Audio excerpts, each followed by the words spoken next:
Good morning. For those, let me introduce who's with me today. From my right, Robert Mejica, Budget Director for the State of New York. To my left, Melissa DeRosa, Secretary to the Governor. To Melissa's left, we're joined today by Major Chris West from the New York State Police.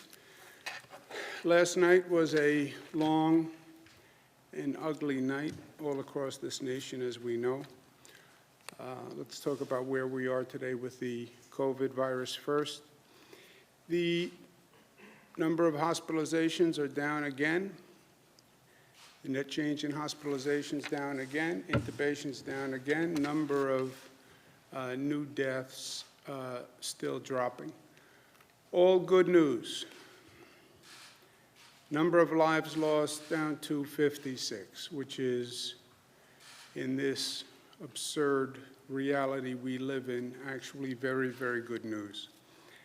There'll be a point at which the number of deaths can't get any lower because people will die of something, and COVID virus is very good at affecting those people who have other illnesses. But this reduction in the number of deaths is tremendous progress from where we were. And we have gone through hell and back, but we are on the other side. And it's a lesson for all of us. Last night, as I said, was an ugly night all across this nation. It was an ugly night across this state. We had a number of protests all across the state. New York City, cities upstate. We've seen a lot of disturbing video about the protests, and where I've asked the Attorney General to review the New York City protests and the actions and procedures that were used.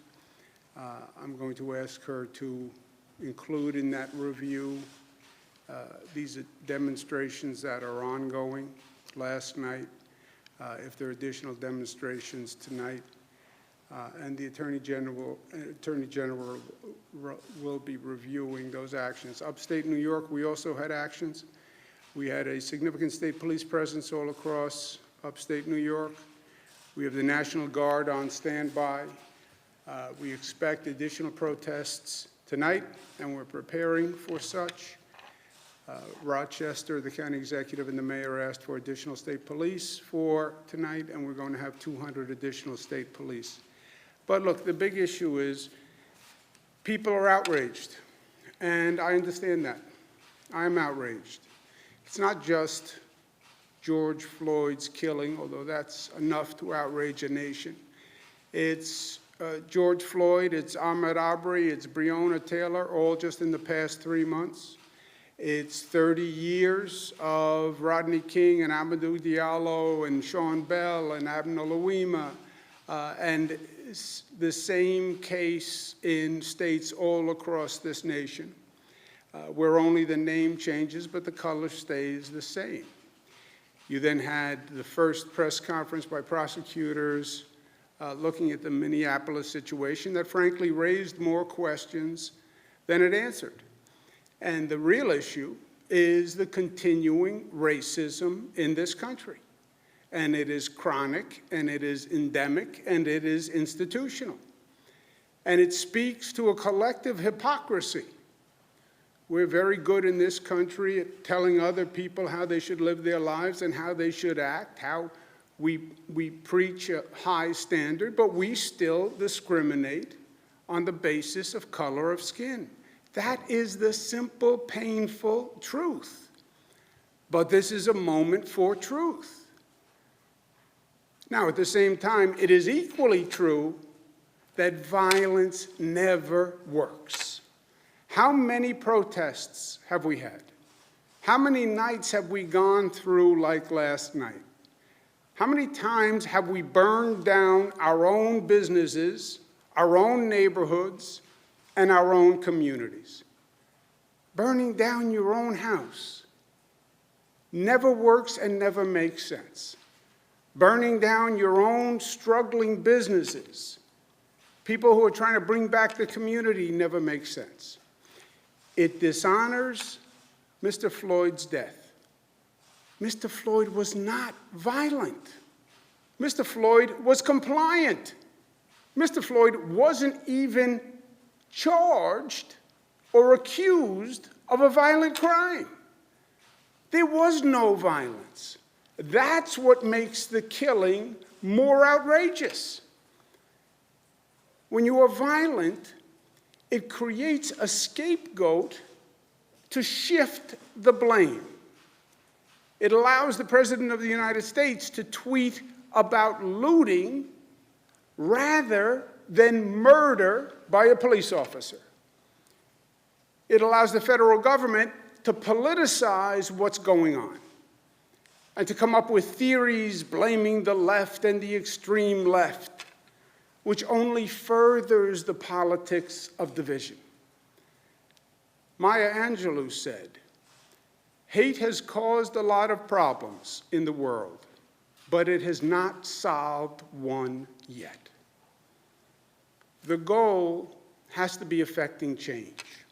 How do you use the energy to mobilize people to actually reform society and make things better? And don't tell me that we can't change, because we know we have and we can. Change comes in a moment when the stars line up.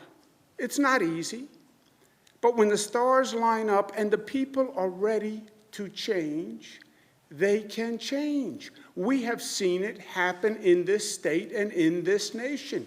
We created a new civil right in this nation for the LGBTQ community when we passed marriage equality. And we said we will no longer discriminate when it comes to marriage and telling people who they can love and who they can't love.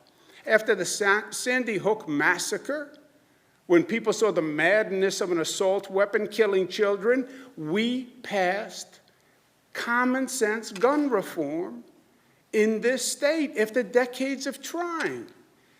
When we had record income inequality and people said this is enough and enough is enough, that's when we passed free college tuition.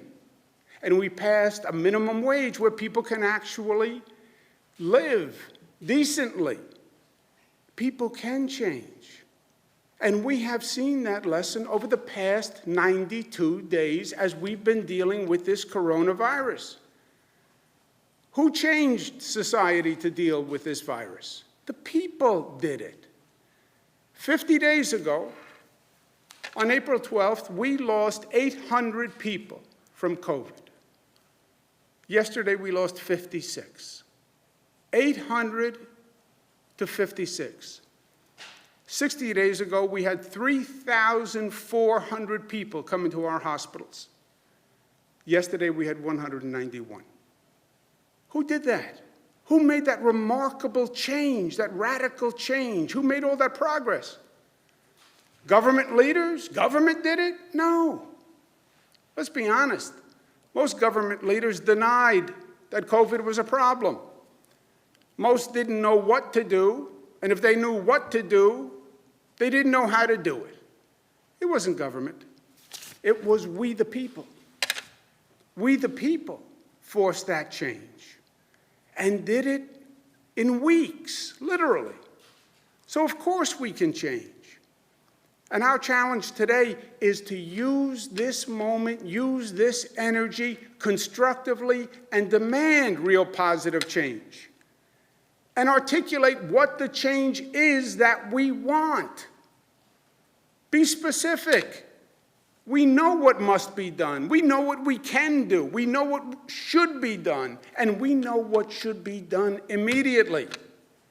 Demand that the federal government and every state government pass a law that says allegations of police abuse cannot be investigated by local prosecutors because self-policing does not work, period. Allegations must be investigated by an independent outside agency. Demand that we define excessive force by a police officer by one standard all across this nation so every American lives by the same standard. If a police officer is accused of wrongdoing and is being investigated, release their disciplinary records so people can see what the prior acts of that police officer was. Demand that every public school provide the same level of funding for a child so we don't have two education systems in this nation, one for the rich and one for the poor. There is no reason and no excuse today for any child to live in poverty. We know that. Demand that change. And if our government leaders won't do it, or can't do it, or don't know how to do it, then you vote them out. That's how you make change. Most Americans are good, fair-minded, decent, kind, loving individuals. We need to mobilize the best in our people rather than allowing the worst. But don't lose the passion.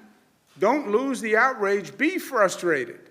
But be smart and be directed and be constructive and destructive. Help your community. Don't hurt your community. Be a laser and focus on real positive change. That's how this moment becomes a different moment in the history books. That's how George Floyd's death does not become just another name in a long list of people who should have never died in the first place. George Floyd must not have died in vain. Mr. Floyd's killing must be a moment in which this nation actually learned and grew and progressed to make this place a better place. And we can do it if we are smart together. Langston Hughes told us the ultimate goal: make America the land that fulfills her promise of greatness for all Americans. That's what this is about. We can do that. We have shown what we can do. Use this moment, use this empowerment, use this mobilization, and use it for good.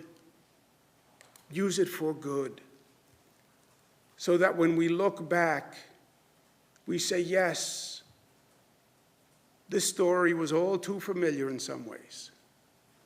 What happened to Mr. Floyd was all too familiar. But the outcome was different, and the outcome was historic, and it was actually a moment of positive change. That has to be our goal.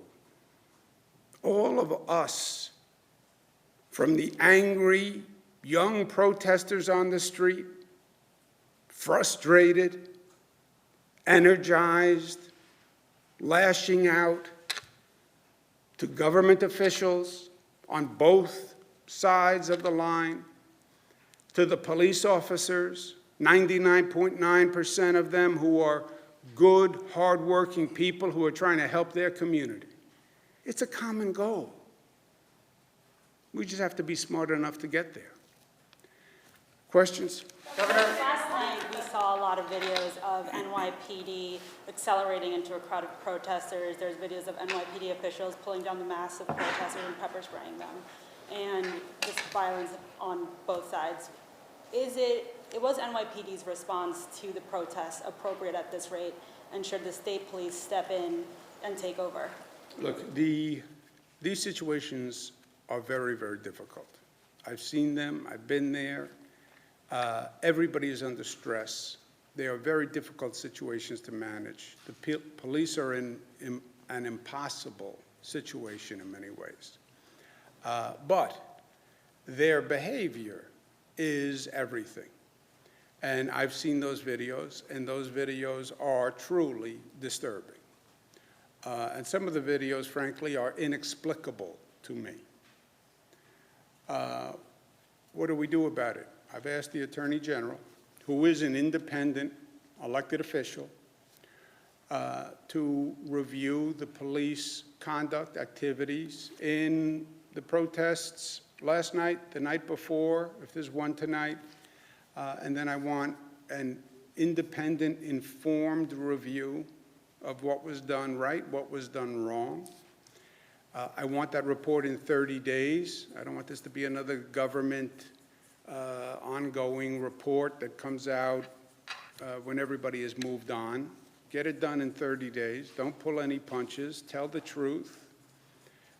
Everybody saw the video. Everybody wants an explanation. And let's get the explanation from the Attorney General, and let's make it informed and smart, but let's get it done quickly. That would be in 30 days. What about tonight? What about tomorrow? Well, look, tonight, the NYPD, I've spoken with the mayor. He understands the situation. The police commissioner understands the situation. They know the Attorney General is going to review it. I am telling them that if that review looks at those videos and finds that there was improper police conduct, there will be ramifications. That is not going to be a report that just sits on the shelf. This is a moment of reform. I'm not going to judge it on just what I saw on the video, right? As I said, from what I saw in the video, I think it's inexplicable. But maybe there is an explanation, and there's always two sides. The Attorney General will talk with the police, let's hear what they have to say, and then we'll make decisions. But if there was improper behavior, there will be consequences, period. Period. You know, people deserve answers and accountability.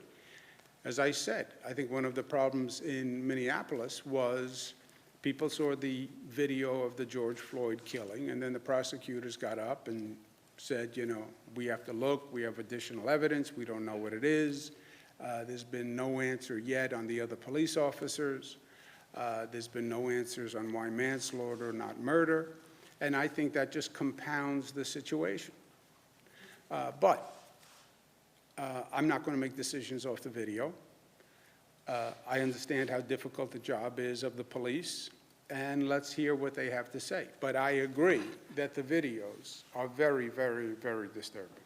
Governor, as of a few months ago, the state police were the largest state police agency in the nation without patrol cameras, dashboard cameras, or body cameras. Your administration announced a pilot program. Can you please give us an update on if that pilot program is now in place? Yeah, I don't know. I can get you an update. I don't know the progress of the body camera program, but I can get it. Governor, a lot of protesters are really sort of tired of the language of a few bad apples when it comes to police brutality, and there are a lot of calls to put more focus on officers who might be watching wrongdoing happening. As we're, protesters, that's what they're taking a lot from the videos that we're seeing of other law enforcement personnel who are watching something wrong happening and not stopping it or following up. What more can be done on this issue to encourage, to protect whistleblowers and to sort of fight against this boys club mentality that a lot of protesters are talking about? Yeah, I think what I was trying to say in my opening remarks, you listen to the protesters interviewed on TV. Well, what do you want done? And you just get a whole array of issues and vagaries. We know what needs to be done. We know what reforms we need. And let's be specific. If there's an allegation of police abuse, the local district attorney should not be the investigating authority. Why? Because self-policing doesn't work. And the local prosecutor works with that police agency day in and day out. And are they really in a position to be fair and objective? They will say yes. I say, from a public confidence point of view, have the investigation done by someone else. It should be done by an outside agency that people know can be fair. That's why I'm asking the Attorney General to do the review of the police conduct. Because she's independently elected, she's a statewide official, she can be honest and objective about the NYPD. That's why in this state we have, when there's a killing by a police officer of an unarmed person, the Attorney General does the investigation and not the local district attorney. Have a national definition of excessive force. Why? Because there should be one definition. If a police officer abuses someone in New York City, it should be the same as if they abuse someone in Minneapolis or if they abuse someone in Los Angeles. If there's an investigation for abuse against a police officer, release their prior disciplinary record to see if there's a pattern. By the way, if you release the record and it says there has never been any prior conduct, that actually works to attenuate or exonerate the police officer. If you release the disciplinary record and you find out there's been a pattern, that's also informative, right? These are changes that can be made and should be made now, today. Not cursing the darkness, light a candle. This is what we want done.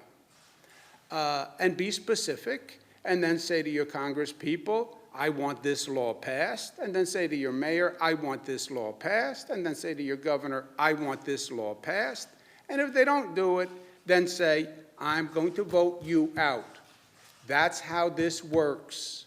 And people win at the end of the day when they're focused and mobilized, and they are focused and mobilized today. I would even go further. I would say, now is the moment to say, I want equality in education. This is ludicrous and repugnant that you have some school districts that spend $36,000 on a child's education and some school districts that spend $13,000 on a child's education. How do you justify that the children of the rich get a much better education than the children of the poor? How is that fair? How is that fair at all? Well, you don't understand. It's hard politically to do that. Well, I understand it's hard politically. I also understand it's the right thing to do.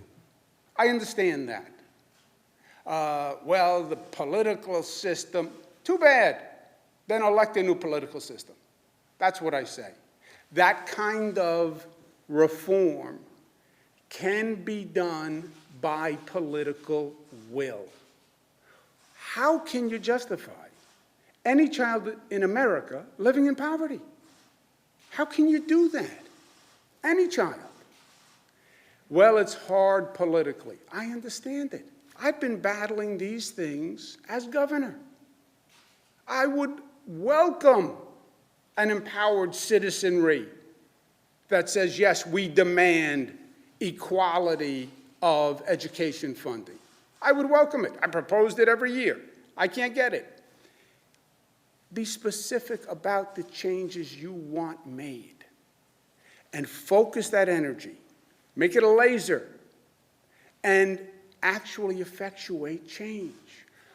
How does George Floyd become different than Rodney King, than Abner Louima, than all these cases, 30 years in my lifetime, 30 years of the same basic situation?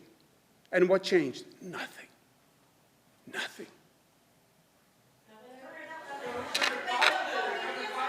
Governor, a lot of the people. Go ahead. A lot of the people that we've been speaking to over the last 2 weeks feel that the government is at fault for their situation, specifically people in poverty, with what's going on with the pandemic, because a lot of people were forced out of work and now they're waiting for unemployment, and it's been 3 months and they haven't gotten any money. We have people calling our news station in tears saying that they can't get through to the unemployment line, and they're saying specifically something this state government can do to help them is to open in-person unemployment lines and make sure these people get their money, because what I'm hearing from people is this state of unrest that a lot of these folks that we're seeing are in. They're just desperate. They were already poor. Now they were forced out of work. Now our unemployment system is backed up. They can't get through. So they don't just blame police. They blame government as a whole. I understand. You're right. And they do blame government as a whole. And this is a very tough circumstance for everyone. And look, it's not a coincidence that the unrest happens in the middle of the pandemic, right? Those are not separate situations.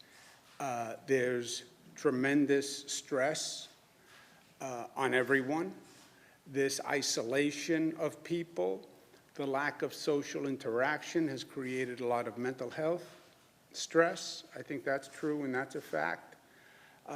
And the explosion we saw last night, and we'll probably see again tonight, I think it has many sources of energy coming into that.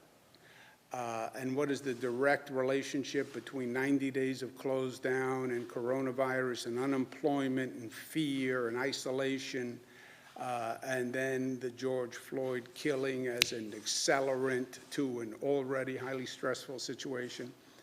More sophisticated minds than mine would have to figure out. So it is all of that. Yes, I understand. On the unemployment benefits, the state administers federal unemployment benefits. The federal government has many rules before people qualify for funding. We're not in a position to tell people line up and I will give you a check. It's not that simple. The money is not give anybody who asks funding. They have to meet certain criteria. The federal government has a whole list of criterion that have to be met before they can get the funding. Most of the people who are still waiting for checks now have issues that have to be reviewed or investigated. I understand this moment, but let's remember the next moment. You're going to be sitting in the same chair 3 weeks from now, and you're going to have the same indignation in your voice when you say, how did the state give out $100 million wrongfully in unemployment benefits, who defrauded the government and actually were living in wealth? How did you do that? You're going to have the same indignation. Okay. Promise me. Because you said before that some people were defrauding the unemployment system. People can't get through just to get basic questions answered, to see if they qualify. They've made their full-time job trying to get through to unemployment. So they're saying it's at a point of desperation where can we do lines with social distancing where I can get my question answered, where I can find out a timeline of when I'm going to get my money. I mean, Governor, people are literally calling our news station crying and saying that their families are starving and they have to borrow money from people. I understand. You want to answer on We'll the look progress? into it. We'll look into that option. It's a good idea. Great, we'll got it. We'll look into the option. About the protests that have gone on across the city's upstate. And do you have plans to assist with state police or the National Guard? Do you think it's at that level that you need to do that? Yeah, I think I said we have had state police helping on all of the upstate. You may have come in late. I said in the beginning, we've had state police helping all the upstate cities. City of Rochester asked for 200 additional state police for tonight, and we're doing that, and we have the National Guard on standby. One more, Mr. Campbell. So what are those 200 state troopers that are going to Rochester? What is their role going to be? And also, at what point do you step in and take some sort of statewide action, a curfew, deploying the National Guard, something like that? Yeah, I have the National Guard on standby. Any place that needs additional help where the local police can't handle it, we have National Guard and we have state police. We've had state police helping all of the upstate cities, and that worked well enough. I mean, it is what it is, but we've gotten them all the resources they need. For tonight, Rochester's asked for 200 additional state police. We'll do that. Any other city that asks for additional state police, we can provide that. If we need more than the state police, then we have the National Guard. But it's just making sure we have enough resources to address every situation. And we take our clues from the local officials and the previous behavior, And the only city right now that says they need help is Rochester. Mark, you have really the last one. You have a point? There are actually a few other cities that we're talking with about some protection for tonight. In Buffalo, we're going to be deploying 150 troopers, and then we're working with Syracuse and Albany. They're still figuring out what they think that they need to harden their infrastructure, but as the governor said, we've been communicating with the county executives and with the mayors all morning, and whatever they need, they'll get. Is there a point where you implement some sort of statewide curfew? A lot of cities are implementing curfews right now. Is there a point where you implement one statewide? Yeah, you know, curfews, there is no one-size-fits-all here. Curfews work well in some cities. In some cities, they can create additional issues. So that's a case-by-case basis. But look, where we are in New York, it was ugly last night.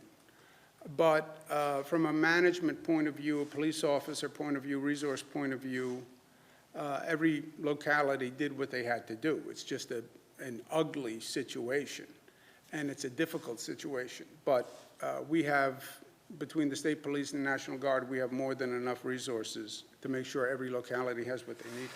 Mark, last. Thank you. I didn't want to break the momentum of all these other, because I have a question a little bit off topic.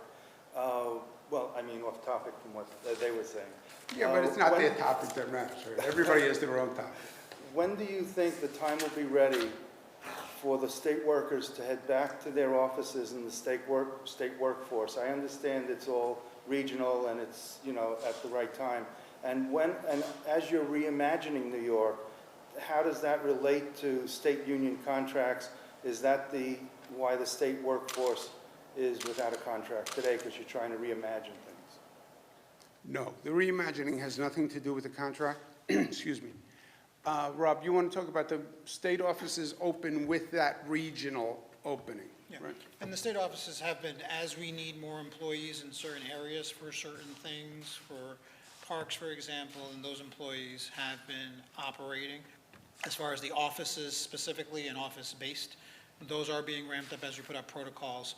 They will follow similar protocols to what we put out for phase 2 for offices, but there are also a lot of workers who are actually teleworking, and that's functioning, so that's in place. But if the state worker feels more comfortable being at that person's desk in the building, is there a way of, and they're not comfortable being at home, is there a way of getting that person, a request being made for that person to go into the office with safety in mind, of course? I mean, I'm not... What we're going to do is make sure that workers come back when the offices are safe, when we set up the social distancing protocols, when we have it in place so that everyone can be safe with all of the protections that we need to have. So not individual for an individual employee, whether or not they have a preference to be home or be in the office. We're going to make sure that the offices are safe, all the protocols are in place uniformly, and then the workers will come back to the office. But a lot of them, again, are working from home. Along with the phases. So as phase 2 comes in, that's when. So right now is when we're doing that. Okay, it was a long night. It was a long night. Get some rest, and hopefully we have a better night tonight.